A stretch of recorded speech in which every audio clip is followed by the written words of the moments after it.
Breaking news చూస్తున్నాం. అజిత్ పవార్ ప్రమాదంపై NCP నేత రోహిత్ పవార్ సంచలన వ్యాఖ్యలు చేశారు. దర్యాప్తు నివేదిక రాకముందే విఎస్ఆర్ కంపెనీకి క్లీన్ చిట్ ఇచ్చారని అన్నారు. విఎస్ఆర్ కంపెనీ యజమానులతో ఉన్న సంబంధాలే దీనికి కారణమా అని ప్రశ్నించారు.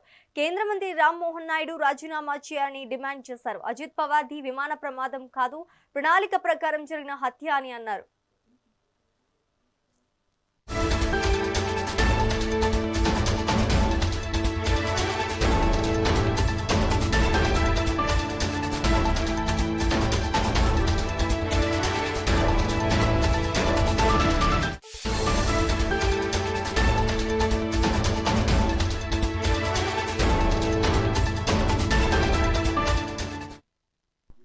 అజిత్ పవార్ ప్రమాదంపై ఎన్సీపీ నేత రోహిత్ పవార్ సంచలన వ్యాఖ్యలు చేశారు. దర్యాప్తు నివేదిక రాకముందే విఎస్ఆర్ కంపెనీకి క్లీన్ చిట్ ఇచ్చారని అన్నారు. విఎస్ఆర్ కంపెనీ యజమానులతో ఉన్న సంబంధాలే దీనికి కారణమా అని ప్రశ్నించారు.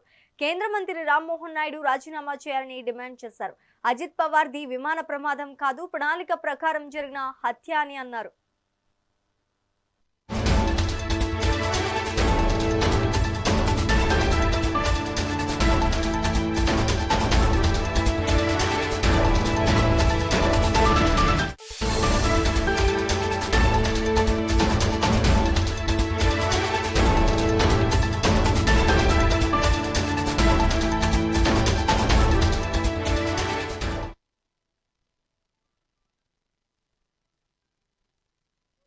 स्टेटमेंट क्या दिया था 28 तारीख को, मतलब अजीत काका का जब एक्सीडेंट हुआ था उसी दिन मंत्री जो है हमारे देश के, उन्होंने एविएशन मिनिस्टर, उन्होंने क्या स्टेटमेंट दिया था कि no safety concern with Learjet aircraft VSR Ventures. ये डायरेक्ट उनका स्टेटमेंट था। मतलब यहाँ पे हम इन्वेस्टिगेशन करके बात कर रहे हैं, या हमारे पे टीका जब होती तो बोलते आप थोड़ा इन्वेस्टिगेशन रिपोर्ट आने दो फिर बात करो, लेकिन यहाँ पे डायरेक्ट एविएशन मिनिस्टर से वहां पे कहा था कि यहाँ पे कुछ प्रॉब्लम नहीं है, वो वहां पे शायद कुछ नो मेजर सेफ्टी कंसर्न्स, ऐसे उन्होंने वहां पे डायरेक्टली कहा। ऐसा क्यों कहा? क्योंकि ये क्वेश्चन हम सबको वहां पे लगता है। देखो, वीएसआर कंपनी से कोई लेना देना नहीं। जब मैंने यहाँ पे बंबई में दिल्ली में आके जब एक स्टेटमेंट किया था कि यहाँ पे aviation minister somehow not directly but through his parties leadership is involve with VSR, तब उन्होंने वहां पे वीएसआर कंपनी से कोई लेना देना नहीं, सूत्र के माध्यम से उन्होंने बताया था। अभी ये सूत्र कौन है वो देखने की जरूरत है। फिर हम डिटेल में वहां पे जाने के बाद आगे लो। अभी देखो, दूसरी बात है लेगेसी 650 हैदराबाद, बहुत मॉडर्न एयरक्राफ्ट है, 160 करोड़ का है। अभी इसकी डिटेल्स भी हमारे पास आया, अभी दुबई में उसका रजिस्ट्रेशन है, उसकी डिटेल्स हम देंगे वो किसका है वगैरह, लेकिन हम इतना डिटेल में नहीं जाना चाहते। जिसी का भी है उसको कहना इतना ही है, आप कैसे खरीदा, किधर से पैसा लाया, किसके नाम पे, कुछ लेना देना नहीं हमको।